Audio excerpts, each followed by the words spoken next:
Hey, what's going on, guys? Travis Patel here. Thank you so much for joining me. Today I want to talk about scaling your ads and mostly talk about ways to avoid overlapping your audience. You know, people typically have an issue when they have a winning ad, they have a winning product, and they try and scale that advertising campaign, and what happens is their original ad that was working out okay for them starts to crash. All their new ads they upload start to crash. And one of the biggest reasons that I've seen cause that is overlap of audiences. Now, Facebook has openly said that they don't like to show the same user too many advertisements from the same vendor. So they don't want Joe 1 to be seeing my farm brand, only my farm brand in their newsfeed. That's kind of spam, gives that feeling of spam. So they're trying to avoid that. So with their advertisements, they want to show a variety from different vendors and things like that. So overlap really is going to have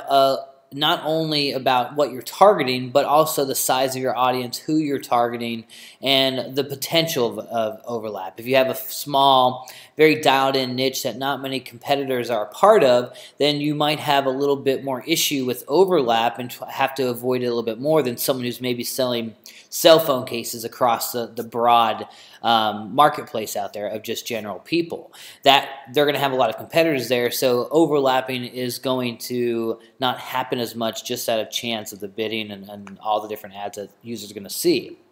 So like I said, we want to try and avoid overlap as much as possible. Now, the system we've been using when scaling is we typically will start out with our best estimate interests, so they're very dialed in interests, things that target products and brands in the niche, magazines, associations, B and C list celebrities. Those type of things that are specific to our ideal buyer is where we start our normal test. And if things take off, we move to a broader range. From there, we move to lookalike audiences of the views. From there, we go to maybe an industry, very, very broad interest. From there, we're starting to move into lookalikes of the add to carts and the purchases. And then we can start to work with related industries and related niches out there that might not be specific to us, but allow us to really scale beyond. Now, as you're adding these new ads and these new audiences, you want to, again, avoid overlap as much as possible. So step one of what we try and avoid is we do not duplicate an ad and make it identical.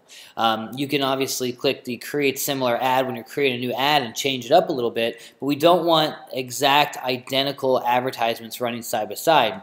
Now, some people still do this and have good success. Again, it comes down to the success of your product, how well it's going to do, how large your market is, how many competitors are in the industry, and all that type of stuff. But general rule is try and avoid that overlap as much as possible. So we don't duplicate identical ads like that. And then also when we're moving from step to step, we start to exclude the previous audiences. So if we're starting with that dialed interest, the best estimate of the ideal buyers, and it takes off, the next one is that broad interest. And what we'll do is we'll use that broad interest, but we'll exclude the dialed in interest so that we're only targeting the new group of people rather than having it overlap from the initial. And in this, since we start very targeted and move broader and broader and broader, it allows us to kind of exclude everything that might be already tested out or targeted and things like that. So you can save some money, you can avoid really crashing your ads and all that stuff. So let me walk you through just kind of example what I'm talking about here. We'll do just an example website conversion ad.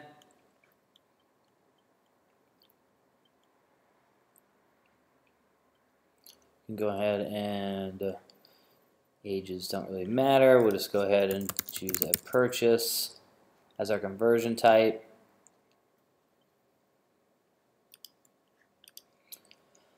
All right, let's say we're going to target 25 to 54. We'll do kind of the cow example. 54 women. Need that. Now we'll start, like I said, our first ad is going to be targeted interest, that best estimate guess for cow buyers. So we would do, like I said, magazines and associations and things like that. So let's go ahead, one of the magazines, I think Beef Magazine. So that's pretty small. We'll go with American Cattleman is another one. Magazines, the Cattleman Magazine, the Cattleman.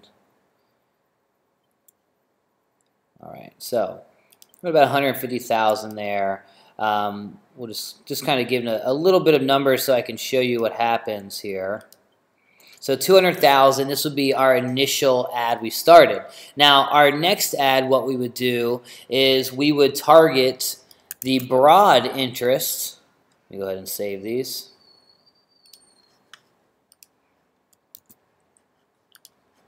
All right, now we would target the broad interest of cattle, let's say.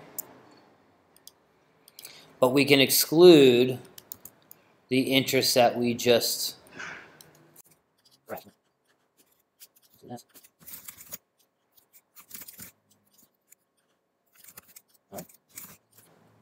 So what that will do, like I said, is it's going to exclude that initial group that we're targeting so that we're not having any overlap going on, and then we're still reaching 3.7 million or whatnot in that one.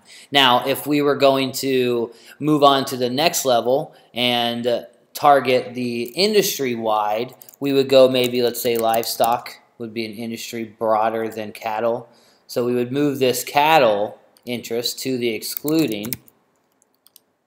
We went from 5.1 million to 2.4 million. So there was an overlap of a good 2.6 million people or 2.7 million people there that we are not going to have happen. We're not going to have those negative effects happen from that overlap because we're excluding that audience. Same thing happens with lookalikes and custom audiences and things like that. So if we're moving to the lookalike audience, we can exclude multiple audiences here in the custom audiences. You can add one and you can also exclude.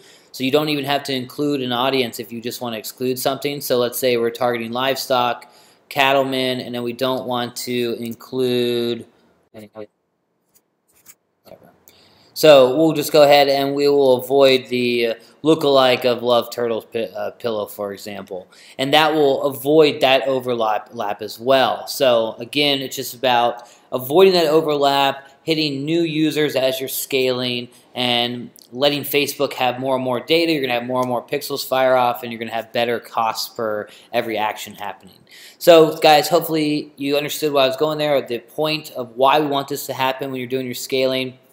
It's been helping us out a lot here where we're having less campaigns crash out on us, even if it might not be a huge winner, but we can kind of sell a little bit more. This works very well by just kind of excluding and avoiding that overlap. And when you really look deep, you can do a lot with this just to dial those little pockets of the audiences that you haven't reached yet. So guys, hopefully, again, you got something from this. If you have any questions or comments, feel free to hit me up. My name is Travis Patel. Have a good one.